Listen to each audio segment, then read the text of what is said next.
Lisa, my love, the bread we have isn't really good. Could you possibly fix it? What's wrong with it? You might wonder. Perhaps a new oven could solve our problem. I've seen some fantastic ones for sale recently. Sure, I'll discuss it with Mrs. Emily. My name is Lisa Ray, and I'm 35 years old. I trade Forex from home as my full-time job. I met my husband, Sean, who is 2 years older than me, when we both worked at a small mail order company. He worked with pet food, and I was in customer service for cosmetics. It was a demanding job, often keeping us at work late, but we looked forward to unwinding with coworkers over drinks once a week.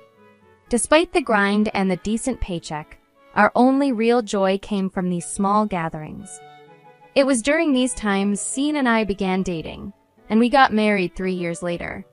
After getting married, I took a break from work and soon discovered Forex trading. I dove into learning everything I could, buying books and practicing online. It wasn't easy, but I dedicated myself to it, eventually developing a successful trading strategy. However, my in-laws, who now live with us, don't quite understand what I do. When my father-in-law retired and considering their limited pension, my husband suggested they move in with us into our 3-bedroom condo, which I now pay for thanks to my Forex trading income. We've assured them they're welcome and not to worry about expenses. I don't bother with household chores. We have a housekeeping service for that. Mrs. Emily takes care of everything, including cooking, which is a huge help for us. I dedicate my days to mastering Forex trading and sharing my insights on blogs rather than tackling household chores. However, my in-laws were initially understanding when they moved in. Their attitude shifted after a couple of months. They started to question why I, being always at home, didn't engage in any housework, labeling my job as mere gambling and a trivial pursuit in front of a computer. These complaints were never directly addressed to me, but I sensed their discontent through the indirect remarks they made to my husband. Since my husband no longer needs to worry about rent or living costs, thanks to my trading income, he has indulged in his love for fashion, donning custom suits and brand-name accessories. His newfound freedom to spend on luxuries has made him quite happy. He used to defend me against any grievances from my in-laws, but that has recently changed. He started critiquing me for always being on my computer, not wearing makeup, and sticking to sweatpants around the house, suggesting I should dress up more appealingly at home. This took me by surprise. Why should I dress up and wear makeup just to stay home? It led to a disagreement between us, with him expressing a desire for me to look more cute for him, a notion I found unnecessary and odd. Following this discussion, I noticed my husband began to echo my in-laws' complaints about me. One evening, I accidentally overheard a conversation among them criticizing my supposed arrogance and indifference to household chores. They speculated that I looked down on them for their previous living situation and believed I considered myself superior because of my income from Forex trading, which they dismissed as simple luck that anyone could replicate. They even went as far as to mock my appearance, questioning my self-worth. This entire situation has highlighted a rift in understanding and appreciation for what I do and the financial contributions I make to our household, casting a shadow over the dynamics within our family.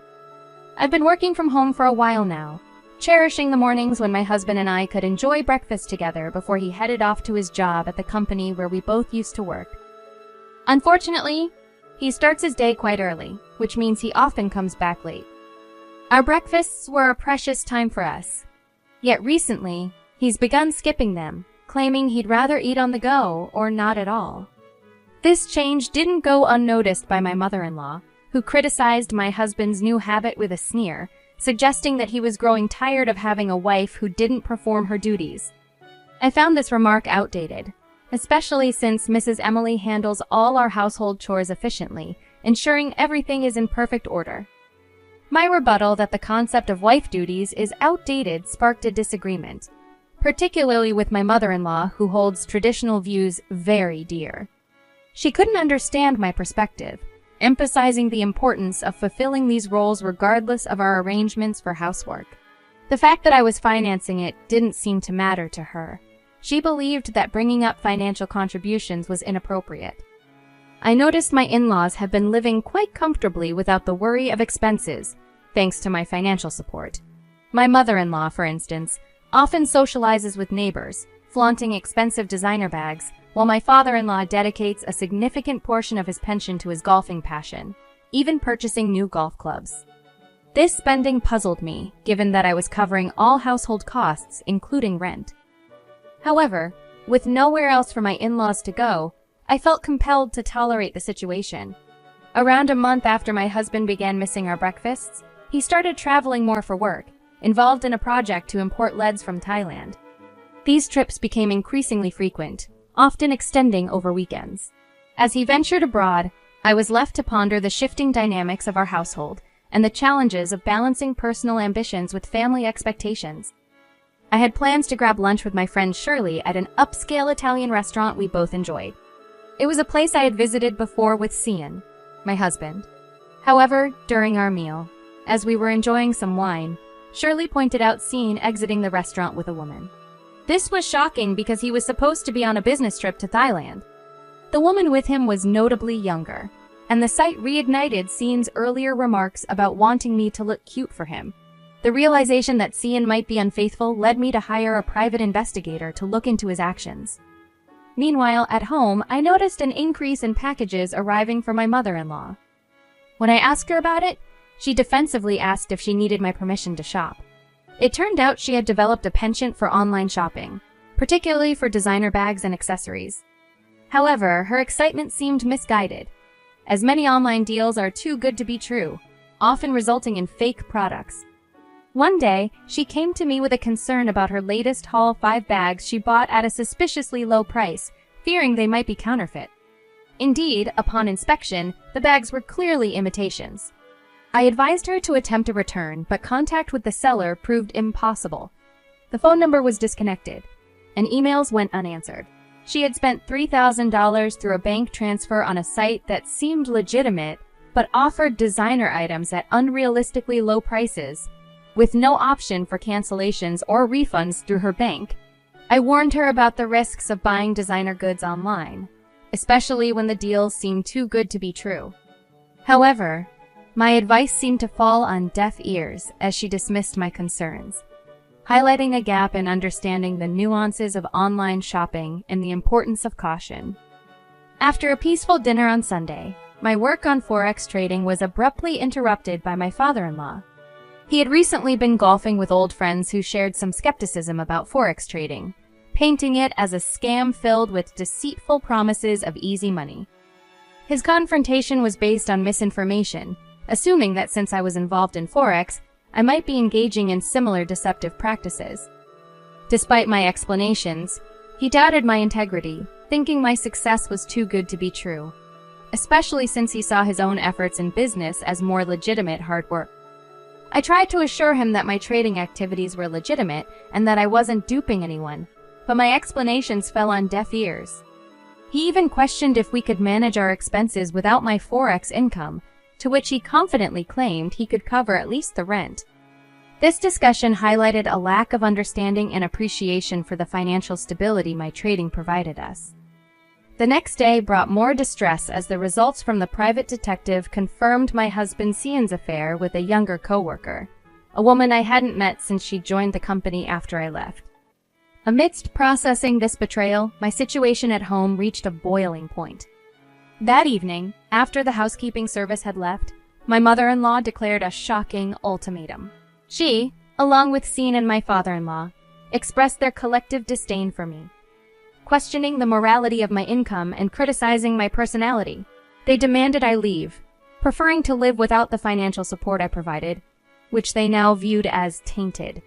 This confrontation, before Cian even came home from work, signaled a clear end to our family dynamic, pushing me towards an inevitable decision about our marriage and my future in the household. Feeling an unexpected sense of relief upon hearing their demands, I realized that my husband's absence signified the end of any emotional connection between us. It dawned on me that I had no obligation to care for these people who failed to appreciate my contributions. That very day, I packed my belongings and sought refuge in a hotel, marking the start of my independence. The discovery of my husband's affair facilitated a swift divorce process, during which I secured alimony, a testament to my newfound assertiveness. I found solace in a one-bedroom apartment, an ideal sanctuary for a fresh start, and shifted the lease of our shared apartment to my ex-husband, effectively severing our household ties. Months later, my ex-husband reached out, seeking a meeting at my new place, a request that filled me with apprehension. His arrival, accompanied by my former in-laws, confirmed my suspicions of their desperate circumstances. Amid tears, my ex-husband pleaded for reconciliation, revealing their dire financial straits due to an inability to afford their rent, a predicament that left them on the brink of eviction. The root of their woes traced back to my ex-husband's ill-fated venture into the LED import business. His investment in defective Thailand LED lights resulted in a catastrophic failure, compounded by communication issues and contractual ambiguities that prevented any recourse. His subsequent attempt to salvage his finances through forex trading, without the necessary knowledge or preparation, ended in disaster, draining his remaining savings. Meanwhile, my ex-father-in-law's venture into the stock market, driven by a similar hope for quick gains, also collapsed, leaving them financially destitute. Confronted with their pleas for assistance, I couldn't help but question the whereabouts of my ex-husband's younger companion, highlighting the irony of their situation.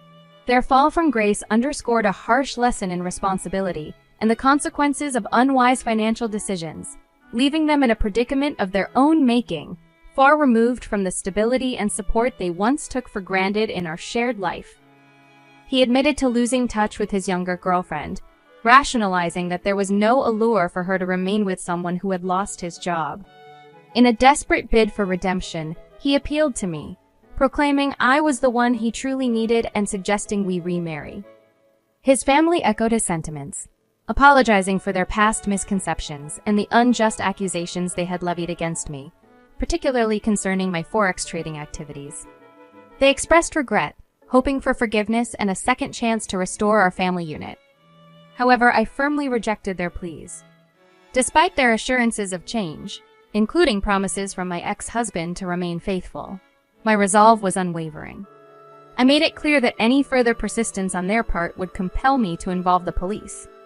They left, heavy-hearted and without hope. Their subsequent attempts to contact me, begging for reconciliation, were consistently denied. The fate of my ex-husband and his parents no longer concerns me. I've chosen to sever ties completely. Yet, in the solitude of my continued success as a trader, I felt the stirrings of loneliness. Seeking companionship, I confided in my friend Shirley, who has kindly offered to introduce me to someone new. We've arranged to meet this person tomorrow, and I find myself eager for this fresh beginning, hopeful for what the future may bring.